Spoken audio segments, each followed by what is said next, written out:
ici, hier, tandis que les terroristes du M23 avec leurs parrains rwandais tenaient les points décisifs de Kahungole, ce qui leur a permis de réoccuper Masisi Centre cet après-midi. Mais les combats continuent. Toutefois, comme je l'ai dit, les combats continuent et les forces royalistes se sont déterminées, une fois pour toutes, à libérer cette partie en dépit des renforts des terroristes qui continuent de venir, et surtout des renforts de l'armée régulière rwandaise qui continue à affluer sur notre territoire. Sur l'axe Sake, nos hommes ont réussi à déloger les terroristes de leur position sur les hauteurs de cette cité.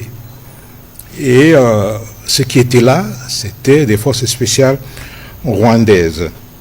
Au front nord, les terroristes rwandais ont essayé ce matin de secouer nos positions, mais ils n'ont pas pu avancer car les forces armées de la République démocratique du Congo leur ont infligé une bonne correction aujourd'hui, et avec l'intervention de tous les moyens qu'on a, les moyens aériens, les moyens terrestres, l'artillerie, ils ont perdu du terrain.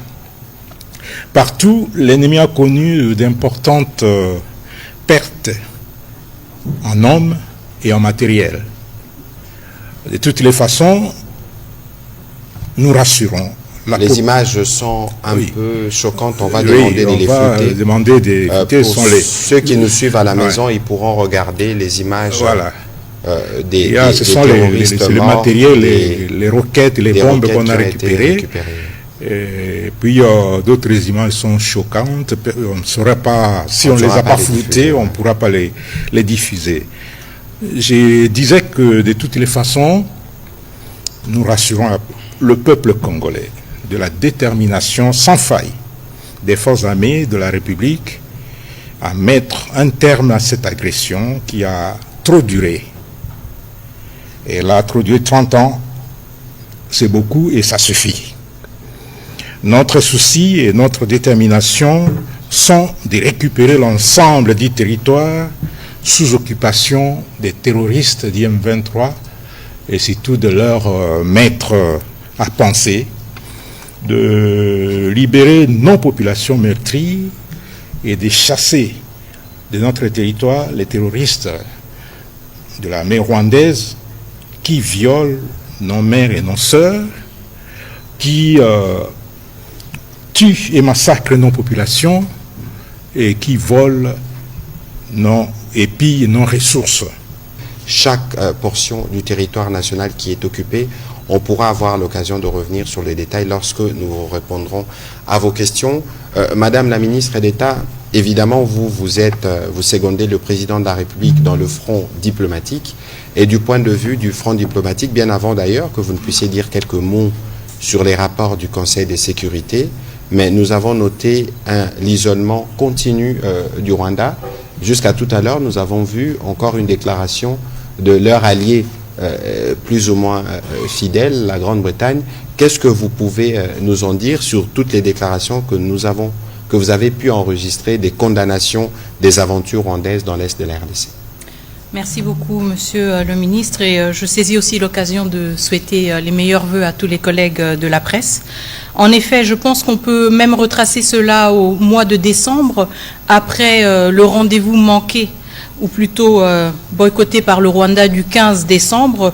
Nous avons vu qu'il y a eu une succession de communications claires sur aussi la déception de plusieurs partenaires par rapport à la posture du Rwanda.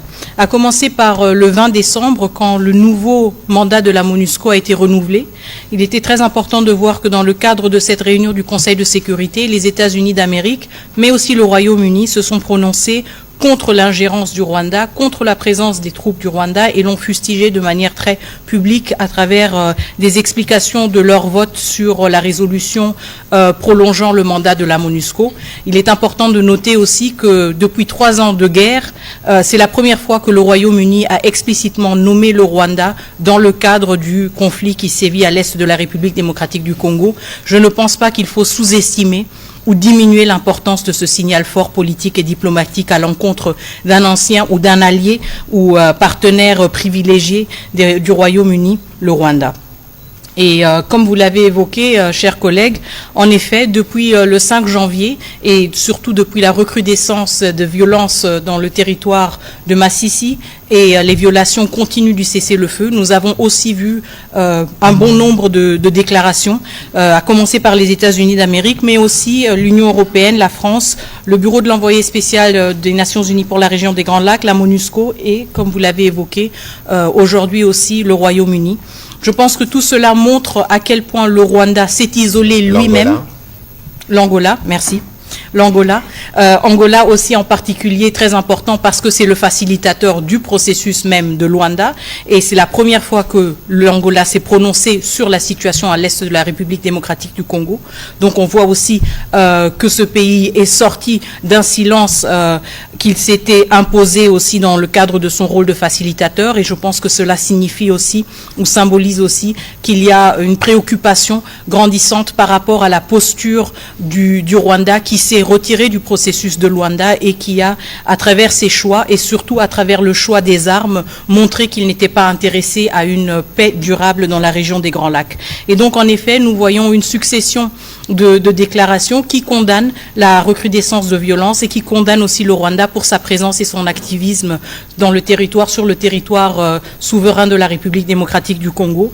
Je sais que pour certains, ce ne sont que des déclarations, mais encore une fois, je voudrais insister sur le fait que ce sont des symboles très importants dans le cadre diplomatique et que nous avons maintenant plus en plus de voix qui sont en train de s'élever et surtout qui sont en train de se désolidariser du Rwanda, qui est un pays maintenant isolé et qui doit assumer le prix politique de ses choix, à savoir le choix de ne pas venir au sommet de Luanda le 15 décembre et de ne pas participer à la recherche constructive d'une paix durable dans la région des Grands Lacs. Et maintenant, nous faisons face à un monde qui est confronté au vrai visage du Rwanda et nous saluons le fait que ce monde et que ces partenaires que nous avons soient de plus en plus explicites et vocaux dans leur désapprobation de cette posture. Voilà, merci beaucoup Madame la Ministre d'État. Il y a un autre volet justement de votre présentation qui concerne spécifiquement les rapports du groupe d'experts qui vient en réalité démontrer ce que le président rwandais a avoué finalement aujourd'hui à demi-mot. C'est pourquoi d'abord il n'est pas venu, mais lorsqu'il commence à faire des vociférations ou à remuer un passé colonial disant que les origines du conflit remontent à là, on comprend qu'ils sont dans une logique d'occupation et les rapports des experts le corroborent.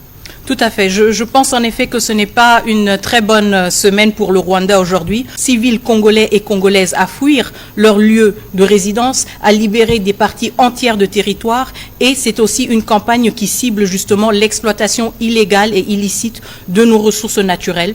Le rapport du groupe d'experts, qui fait plus de 162 pages, parle d'environ 150 tonnes de coltan qui ont été exportées frauduleusement vers le Rwanda, 150 tonnes. À Rubaya, plus de 10 000 personnes qui travaillent dans l'extraction artisanale sous une administration imposée par la coalition justement des RDF et du M23. Et cette coalition qui prélève des taxes allant jusqu'à 7 $ par kilogramme de coltan ou 4 $ par kilogramme sur l'étain, générant au moins 800 000 $ par mois. Donc comme je le disais, ce rapport est extrêmement accablant par rapport au Rwanda et nous montre à quel point justement cette campagne est une campagne qui n'a rien de noble, qui n'a pas du tout pour vocation de protéger quelconque population congolaise, des populations qui elles sont toutes protégées par l'État congolais, mais que c'est une campagne d'expansion, une campagne d'occupation et une campagne de pillage. Et les premières retombées et les premières victimes sont nos civils congolais et congolaises. Voilà, une forme donc de colonisation en temps moderne. Il rencontrera la détermination des Congolais bien en face. Vous avez vu que chaque fois, même dans les territoires sous occupation, comment les compatriotes montrent leur attitude de refus par rapport à cette tentative malhonnête montée de toutes pièces par le président rwandais. De toute façon, il rencontrera la détermination du président de la République et de tous les Congolais. On va commencer la série des questions, Madame la ministre d'État en général, pour être sûr que nous apportons des éléments d'éclairage.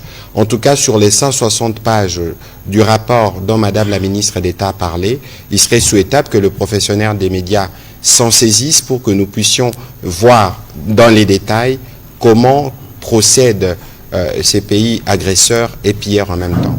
On va commencer par M. Eric Izami, puis ce sera Jacques Moulouba.